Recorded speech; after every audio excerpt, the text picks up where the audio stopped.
సోదరీ సోదరులారా, గత పాఠంలో యిర్మీయా గ్రంథం 42వ అధ్యాయం క్లుప్తంగా విన్నాము. ఈ రోజున మనం యిర్మీయా గ్రంథం 43వ అధ్యాయంతో పాఠం ప్రారంభించుకుందాము. యిర్మీయా ప్రవచనాలు ముగిశాయి. అంతటా అజర్యా, యోహానాను మరికొందరు గర్విష్ఠులు యిర్మీయాతో అన్నారు, మమ్ములను ఈజిప్టుకు వెళ్లవద్దని చెప్పడానికి నీవెవడవు? నీవు చెప్పేది అబద్ధం. యెహోవా నిన్ను పంపలేదు. బారూకు నీకు తోడై మమ్మలను బబులోనుకు పంపాలని కుట్ర పన్నుతున్నాడు. యోహానాను, సేనాపతులు, ప్రజలందరూ యెహోవా మాట వినలేదు. యూదాదేశంలో ఉండిపోవాలని దేవుడు చెప్పింది వారు వినిపించుకోవటం లేదు. యోహానాను, సేనాపతులు యూదుల శేషమును అనగా పురుషులను, స్త్రీలను, పిల్లలను, రాకుమార్తెలను, యిర్మీయాను, బారూకును తీసుకుని ఈజిప్టులో ప్రవేశించారు. తహపనేసులో యిర్మీయాకు ప్రత్యక్షమైన దేవుని వాక్కు, నీవు పెద్ద రాళ్లను చేతపట్టుకో, యూదా మనుష్యులు చూస్తూ ఉండగా ఫరో నగరు ద్వారమున శిలావరణములోని సున్నములో వాటిని పాతిపెట్టు. జనులకు ప్రకటించు, యెహోవా వాక్కు, నా సేవకుడైన నెబుకద్నెజరును నేను పిలువనంపించి తీసుకొని వచ్చి నేను పాతిపెట్టిన ఈ రాళ్ల మీద అతని సింహాసనాన్ని ఉంచుతాను. అతడు ఈజిప్టు వారిని హతం చేస్తాడు. తెగులు, చెర, ఖడ్గం అనే 3 విధానాలు ఎవరికేది తగిందో వారికి దాన్ని ప్రయోగించి అందరినీ హతమారుస్తాడు. ఈజిప్టు దేవతల గుళ్లలో నేను అగ్ని రాజబెడుతున్నాను. వాటిని నెబుకద్నెజరు కాల్చివేస్తాడు. ఆ దేవతలను చెరగొనిపోతాడు. గొర్రెల కాపరి తన వస్త్రమును చుట్టుకొనున్నట్లు అతడు ఈజిప్టు దేశమును తనకు చుట్టుకొని నిరాటంకముగా అక్కడి నుండి సాగిపోతాడు. అతడు ఈజిప్టులో ఉన్న సూర్యదేవతా పట్టణములలోని సూర్యప్రతిమలను విరుగగొట్టి ఈజిప్టు దేవతల గుళ్లను అగ్నిచేత కాల్చివేస్తాడు. ప్రియ శ్రోతలు, వింటున్నారా? యిర్మీయా ప్రవచించిందంతా అక్షరాలా జరిగింది. అయినా వారాయన్ను అబద్ధ ప్రవక్త అని నేరారోపణ చేస్తున్నారు. దేవునికి అవిధేయులైన ప్రజలు ఆయన సత్యమును నిరాకరించడానికి నెపములు వెదుకుతుంటారు. తమ మీద ప్రజలు లేనిపోని అభాండాలు వేస్తూ ఉంటే బారూకు, యిర్మీయా ఎంతగానో బాధపడ్డారు. కలవరము, ఆందోళన వారికి కలిగింది. ఈ ప్రజలకు వీరు ఎన్నో సంవత్సరాలుగా చేసిన సేవకు, వీరు చూపుతున్న వైఖరికి, వారి కృతజ్ఞతకు ప్రవక్త ఎంతో దుఃఖించాడు. ప్రభు అయిన యేసుక్రీస్తును ప్రజలు అలాగే దూషించారు, తిరస్కరించారు. ఫిలిప్పీ పత్రిక 3వ అధ్యాయం 10వ వచనంలో చెప్పబడినట్లు దైవదాసులు యేసుక్రీస్తు శ్రమలలో పాలివారు. దేవుడు స్పష్టంగా చెబుతున్నాడు, వీరు ఈజిప్టుకు వెళ్లడం మరణంలోకి, మృత్యుముఖంలోకి ఉరకటమే. దేవుని చిత్తమే వారికి అన్ని విధాలా శ్రేయస్కరం. సమస్యల నుండి పారిపోవాలనుకుంటే సమస్యలు వారికంటే ముందే పరిగెత్తుతాయి. ఈజిప్టుకు వెడతారా? అక్కడ వారి కోసం నాశనం కనిపెట్టుకుని ఉంది. యిర్మీయా గ్రంథం 43వ అధ్యాయం నుండి 51వ అధ్యాయం వరకు ఈజిప్టులో యిర్మీయా ప్రవక్త చివరి రోజుల వృత్తాంతం చెప్పబడి ఉంది. 43, 44 అధ్యాయాలలో ఈజిప్టులో ఉన్న శేషిత ప్రజలకు యిర్మీయా చెప్పిన మాటలు రాయబడి ఉన్నాయి. యిర్మీయా మాటలు తమకు అనుకూలంగా లేవని వీరు ప్రవక్తను తోలనాడుతున్నారు. అయితే యిర్మీయా దేవుడు చెప్పమన్నదే చెబుతాడు. యిర్మీయా దేవునికి ఎంతో విశ్వసనీయుడు. ఈజిప్టులో తహపనేసు అనే స్థలం పేర్కొనబడింది. గోషేను ప్రాంతమది. అక్కడే ఇశ్రాయేలీయులు ఒక జాతిగా రూపొందారు. బలవంతాన వారు యిర్మీయాను ఈజిప్టుకు తీసుకువెళ్లారు. వీరు మళ్లీ ఈజిప్టు ఇటుక బట్టీల దగ్గరికి వచ్చారు. దేవునికి అవిధేయులైన వారు తిరిగి మొదటికే వస్తారు. అభివృద్ధి కుంటుపడుతుంది. నెబుకద్నెజరును తప్పించుకొని పారిపోయి ఫరో చేతిలో పడ్డారు. ఇది కేవలం అవివేకం. చివరికి బబులోను ఈజిప్టునే వశపరుచుకున్నది. మొద్దు విడిచి దుంగనెత్తుకున్నట్లయింది వీరి పరిస్థితి. ఉన్నచోటనే ప్రవక్త మాట విని ఉండిపోతే ఎంతో బాగుండేది. ఇప్పుడు బబులోను రాజు వీరిని యుద్ధ ఖైదీలుగా, బానిసలుగా చేసి తన దేశానికి చెరగొనిపోతాడు. ఈజిప్టులోనున్న యూదులందరిని గూర్చి యెహోవా వాక్కు యిర్మీయాకు ప్రత్యక్షమైంది. అనగా మిగ్దోలు, తహపనేసు, నోపు, పత్రోసు ప్రాంతాలలో ఉన్న యూదులను ఉద్దేశించిన ప్రవచన వాక్కు. యెరూషలేము మీదికి రప్పించిన కీడుకు కారణమేమిటనుకున్నారు? మీ విగ్రహారాధనే. అన్యదేవతలను అనుసరించి కీడు కొని తెచ్చుకున్నారు. నేను ప్రవక్తల ద్వారా ఎన్ని విధాల చెప్పినా మీరు వినలేదు, పశ్చాత్తప్తులు కాలేదు. అందుకే నా ఉగ్రత కుమ్మరించబడింది. యెరూషలేము ఇప్పుడు పాడు బీడై ఎడారి అయిపోయింది. మీరెందుకు చేజేతులా ఇలాంటి తప్పిదము చేశారు? మీకు మీరే సమూల నాశనం తెచ్చిపెట్టుకున్నారెందుకని? మళ్లీ ఈ ఈజిప్టులో చేరి అన్యదేవతలకు ధూపార్పణ చేస్తున్నారా? మీ పితరుల తరం నుండి నేటి వరకు మీరు చేస్తూ వచ్చిన చెడుతనాన్ని అప్పుడే మర్చిపోయారా? మీకెందుకు దీనమనస్సు కలగదు? మీకు భయం వేయటం లేదా? ధర్మశాస్త్రాన్ని, కట్టడలను అనుసరించరు. నేను మీకు అభిముఖుడనయ్యాను. ఈజిప్టులో ఉందామనుకుని వచ్చిన యూదాశేషులను నేను తీసుకువెడతాను. ఇక్కడే ఉండిపోతే నశిస్తారు. యిర్మీయా సందేశము విని వారందరూ అతనికి ప్రత్యుత్తరమిచ్చారు. యెహోవా నామమున నీవు చెబుతున్న ఈ మాటలను మేము అంగీకరించము. మేము ఇంతకు ముందు చెప్పిందే చేసి తీరతాము. ఆకాశరాణికి ధూపం వేస్తాము, మా ఇష్టం. ఏ ఆకాశరాణికి ధూపం వేస్తే మాకేమి జరిగింది?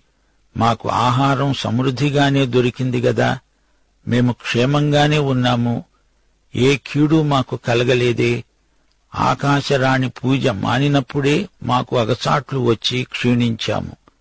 యిర్మీయా అన్నాడు, మీరు యూదాలో, యెరూషలేములో చేస్తూ వచ్చిన చెడుగంతా యెహోవా జ్ఞాపకం చేసుకున్నాడు. మీ దుష్టక్రియలు, మీ హేయ కృత్యాలు దేవుడు సహించలేకపోయాడు. అందుకే మీ దేశం పాడైపోయింది, ఎడారి అయిపోయింది. యెహోవాకు విరోధంగా పాపం చేశారు గనుకనే నేడున్నట్లుగా ఈ కీడు మీకు సంభవించింది. ఈజిప్టులో ఉన్న సమస్తమైన యూదులారా, యెహోవా మాట వినండి. ఆకాశరాణికే ధూపం వేస్తామని, మొక్కుబళ్లు అర్పిస్తామని మీరే ఒప్పుకుంటున్నారు గదా. ప్రభువైన యెహోవా అనే నేను నా జీవము తోడు ప్రమాణం చేస్తున్నాను. ఈజిప్టులో నివసించే యూదులలో ఎవరూ ఇక మీదట నా నామమును నోట పలకరు. నా ఘనమైన నామము తోడు మీకు చేటు వాటిల్లుతుంది. ఈజిప్టులో ఉన్న వారందరూ శేషము లేకుండా చస్తారు. కొద్దిమంది యూదా దేశానికి తిరిగి వస్తారు. అప్పుడు ఎవరి మాట నిలకడ అయిందో వారే తెలుసుకుంటారు. నా మాటలు నిశ్చయంగా నిలుస్తాయి. ఈ స్థలమందు మీకు శిక్ష విధిస్తాను. బబులోను రాజైన నెబుకద్రెజరు చేతికి నేను సిద్కియాను అప్పగించాను. అలాగే ఈజిప్టు రాజైన ఫరోహోప్రును శత్రువులకు అప్పగిస్తాను. ప్రియ శ్రోతలు, వింటున్నారా? ఈజిప్టులో ఉన్న శేష ప్రజ కూడా యిర్మీయా మాటలు పెడచెవిని పెట్టారు. దేవుడు తన ప్రవక్త ద్వారా ఈ అధ్యాయంలో కూడా వారికి హితబోధ చేశాడు. అయినా వారికి దేవుని మాటలు చెవికెక్కటం లేదు. మీకు బుద్ధి రావాలని నేనే నెబుకద్నెజరును మీ మీదికి ఉసికొల్పాను. దీనికి నైతిక బాధ్యత నేనే వహిస్తున్నాను అని దేవుడు స్పష్టంగా వారికి చెప్పాడు. యూదాజాతికి ఇప్పటికైనా జ్ఞానోదయం కలిగితే ఎంత బాగుండును అని దేవుడు ఎంతో ఆశించాడు. దేవుడు తీసుకున్న కఠిన చర్యలో దేవుని ప్రేమను వీరు గుర్తించలేకపోయారు. దేవుడు వారి దయనీయ స్థితికి ఎంతో జాలిపడుతున్నాడు. అయినా ఆయన ఎంతమాత్రమూ పాపాన్ని సహించజాలని పరిశుద్ధ దేవుడు. ఆయన నాడు నేడు ఒకే రీతిగా ఉన్నాడు. తిరిగి నా దగ్గరికి ఇప్పటికైనా రాకపోతారా అనే ఆశాభావాన్ని దేవుడు వ్యక్తం చేస్తున్నాడు. అయినా వారి రాతిగుండె మెత్తబడటం లేదు. మకురుతనం, మొండిపట్టు వారు విడవటం లేదు. పెంకిపిల్లలు, ఎంత చెప్పినా వినరు. అన్యజాతుల కృత్రిమ విధానాలకు ఆకర్షితులవుతున్నారు. దేవుడు తన ప్రజలను ఆశీర్వదించడానికి తనకు ఇష్టమైన చోట తన మహిమార్థమై వారిని పవిత్రీకరిస్తాడు, పరిశుద్ధపరుస్తాడు. తన ప్రజలతో సహవాసం చేయడం ఆయనకెంతో ఇష్టం. తన ప్రజల మధ్య ఆయనెంతో ఆనందిస్తాడు.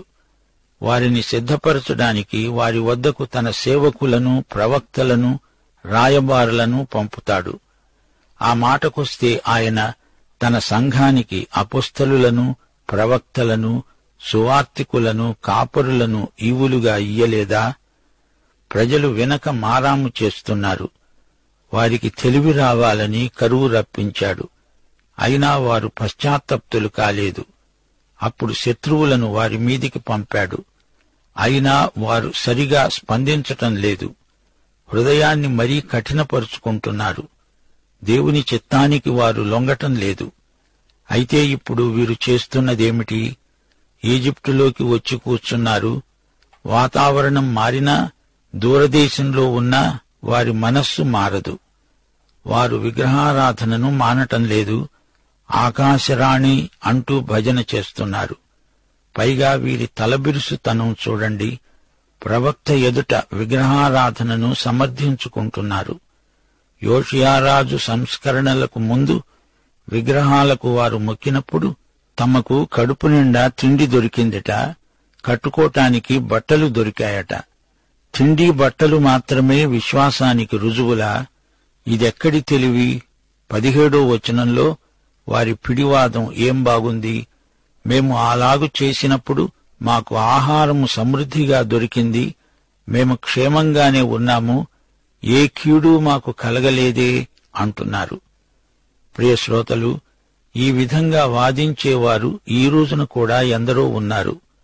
భక్తిహీనులు భౌతికంగా అభివృద్ధి పొందవచ్చు, కాని అది ఆశీర్వాదం కానే కాదు. భౌతిక సంపద ఉన్నా ఆధ్యాత్మిక దారిద్ర్యంలో కూరుకుపోయిన వారు నిత్య దరిద్రులు, చిరకాల దౌర్భాగ్యులు, శాశ్వత భ్రష్టులు. దేవుని కృపాకనికరములు ఎంతో గొప్పవి. మిగిలిన కొద్దిమందినైనా తన వారిని కాపాడుకుంటాడు. ఎందరో నశిస్తారు. తమకు అది ఆశ్రయమనుకొని వచ్చారు. అక్కడే వారందరూ హతమైపోతారు. దేవుడు వారిని కనిపెట్టి చూస్తున్నాడు. వారు తన మాట విననిదే ఆయన వారిని ఆశీర్వదించడు. 27వ వచనం, మేలు చేయటానికి కాదు, వారికి కీడు కలగాలనే వారిని కనిపెడుతున్నాను అంటున్నాడు దేవుడు. ఇంతా జరిగాక ఇక మిగిలిందేమిటి? దేవుని తీర్పు మాత్రమే. సోదరీ సోదరులారా, 43, 44 అధ్యాయాలలోని ముఖ్యాంశాలను మననం చేయండి. హృదయంలో దాగి ఉన్నది ఎప్పటికైనా బట్టబయలవుతుంది. అయితే మానవుడు తన సహజ భ్రష్ట స్వభావానికి లొంగిపోయినవాడై తన ఇష్టం వచ్చినట్లే చేస్తాడు. దేవుని వాగ్దానాలను, హెచ్చరికలను ఖాతరు చేయడు. దైవ సేవకులు ఎంత బతిమలాడినా వినిపించుకోడు. ఇది పాపభ్రష్ట స్వభావం. ఇక గర్వం మాటేమిటి? దేవునికి లోబడని వారు అహంకారులు, గర్విష్ఠులు. మనుషుల అపనమ్మకానికి, అవిధేయతకు కారణం వారిలో ఉన్న గర్వమే.